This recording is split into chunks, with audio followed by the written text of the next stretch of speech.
ഞാൻ ചന്തയിൽ പോയപ്പോൾ മേടിച്ച മീനാണ് വങ്കട കേട്ടോ. ഓ 100 രൂപയുടെ വങ്കടയാണ് കേട്ടോ. ഈ മീനാണ് ഞങ്ങളിവിടെ വങ്കടയെന്ന് പറയുന്നത് കേട്ടോ. ഓക്കെ, വങ്കട 100 രൂപ വങ്കട മേടിച്ച്. പിന്നെ കുറച്ച് കാരലുണ്ട് കേട്ടോ. അപ്പോൾ എനിക്ക് ഇഷ്ടപ്പെട്ടു. അപ്പോൾ ഞാൻ വിചാരിച്ച് മേടിക്കാം. ഈ കാരൽ ചെറിയ കാരലാണ് കേട്ടോ, അത്ര വലുതൊന്നും അല്ല. തോലിയൊക്കെ ഉണ്ട് കേട്ടോ. ഉണ്ടോ, കാണിച്ചു തരാം. ഇതാണ് സാധനം. എന്തായാലും നമുക്ക് അത് കുറച്ച് വാരിയിടാം. ഈ കാരലെടുത്ത് നമുക്ക് വേറൊരു കാര്യം ചെയ്യാം. ബാക്കിയൊക്കെ നമ്മുടെ ജിമ്മന് വേവിച്ച് കൊടുക്കാം കേട്ടോ. ഇത്രയൊന്നും വേണ്ട. ഓ, ഇതാണ് കാരൽ. കണ്ടോ, ഇത് ഞാനിന്ന് ഇത് 50 രൂപ, ഇത് 100 രൂപ, അങ്ങനെ 150 രൂപയുടെ മീനാണ് കേട്ടോ. പക്ഷേ ഈ കാരൽ നമുക്ക് വലുതെടുത്ത് നമുക്കൊരു കറി വയ്ക്കാം. കൊച്ചിതൊക്കെ നമ്മുടെ ജിമ്മന് വേവിച്ച് കൊടുക്കാം.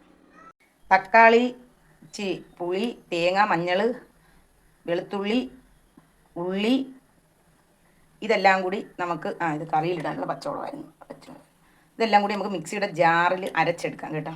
എന്നിട്ട് ഇച്ചിരി മുളക് പൊടി വേണം, മല്ലിപ്പൊടി വേണം, അതും കൂടി ഇതിൻ്റെ കൂടെ ഇടാം. നമുക്ക് ഒരു 3/4 കരണ്ടി മുളക് പൊടി ഇട്ട് കൊടുക്കാം, ഒരു 1/4 കരണ്ടി മല്ലിപ്പൊടി. ഇതൊന്ന് അരച്ചെടുക്കാം. നമുക്ക് കാരൽ കഴുകി വൃത്തിയാക്കി വെച്ചിട്ടുണ്ട്. ഇത് നമുക്ക് പറ്റിച്ചെടുക്കാനാണ് കേട്ടോ.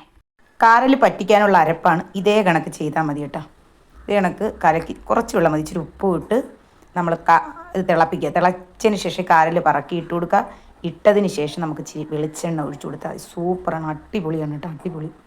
അടുപ്പിരിക്കട്ടെ, തീ എത്തിച്ചു കൊടുക്കുക. തിളച്ച് വരട്ടെ കേട്ടോ.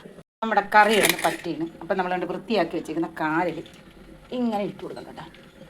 എന്നിട്ട് ഇട്ട ഉടനെ വേണമെങ്കിൽ നിങ്ങൾ കരണ്ടി ഉണ്ടെന്ന് ഇളക്കാം, അല്ലെങ്കിൽ ഇളക്കരുത് കേട്ടോ. എന്നിട്ട് നല്ല ഇതേ കണക്ക് തന്നെ ഇതിങ്ങനെ ഇരിക്കണം. വേറെ ഒന്നും വേണ്ട. നമുക്ക് ഇട്ട ഉടനെ കറി ഒന്ന് ഇളക്കി കൊടുക്കാം കേട്ടോ. ഇതിൻ്റെ കറിക്ക് ഉപ്പുണ്ടാകുന്ന നോക്കണം. ഉണ്ടോ, ഇനി അതൊന്ന് ചെറുതായിട്ട് അടച്ച് വെക്കുക. പിന്നെ ഇളക്കാൻ പാടില്ല കേട്ടോ. പിന്നെ അതിരുന്ന് പറ്റി അടിപൊളി ടേസ്റ്റാണ്. ചോറിൻ്റെ ഒരു അറ്റത്ത് വെച്ച് കഴിക്കാം കേട്ടോ. നമ്മുടെ കറി പറ്റി വരെയാണ്. ഉണ്ടാകും ഇച്ചിരി കൂടി ഒന്ന് പറ്റിയിട്ട് നമുക്ക് എണ്ണ ഒഴിച്ചു കൊടുക്കാം കേട്ടോ. നമ്മുടെ കാറിൽ പറ്റിക്കൊണ്ടിരിക്കണം. നമുക്ക് ഇച്ചിരി എണ്ണ ഒഴിച്ചു കൊടുക്കാം കേട്ടോ. എണ്ണ ഒഴിച്ചു കൊടുത്തിട്ട് ഈ കറച്ചട്ടി ഇട്ടൊന്ന് കറക്കണം കേട്ടോ. ഇപ്പം ഞാൻ എൻ്റെ കയ്യിലെ ഫോണായതുകൊണ്ടാണ് ഇങ്ങനെ ചെറുതായിട്ടൊന്ന് കറക്കി കൊടുക്കട്ടെ കേട്ടോ. ഇങ്ങനെ ഒന്ന് ചെറുതായിട്ട് 2 കൈ കൊണ്ട് എടുത്ത് കറക്കിയാൽ മതി. അപ്പോൾ അത് അവിടെ കിടന്ന് അവിടെ ഇരിക്കട്ടെ. തീ അണച്ചിട്ടേക്കാം.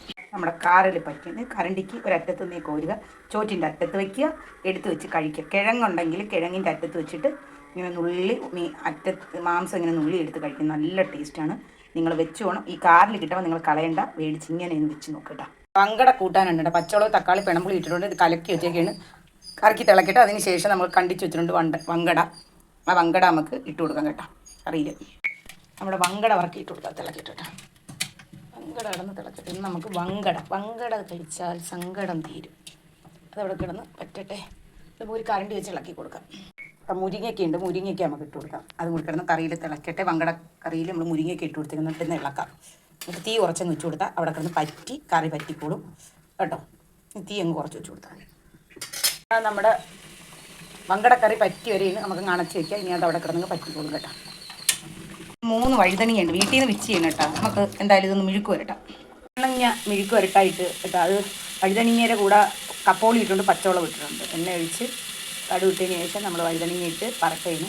എന്നിട്ട് ഇത് അടച്ച് വെച്ച് ചെറിയ തീയിൽ വേവിക്കും. വലിയ തീ വേണ്ട കേട്ടോ. നമ്മുടെ വഴുതനങ്ങ മിഴുക്ക് വരട്ടിക്കൊണ്ട് തീർന്നു. ഇത് ഇണക്കി ഒരുപാട് ഉടഞ്ഞു പോയാൽ മണമണായിപ്പോൾ ഇങ്ങനെ മതി. ഇനി ഇതി അവിടെ കിടന്നോളൂ കേട്ടോ.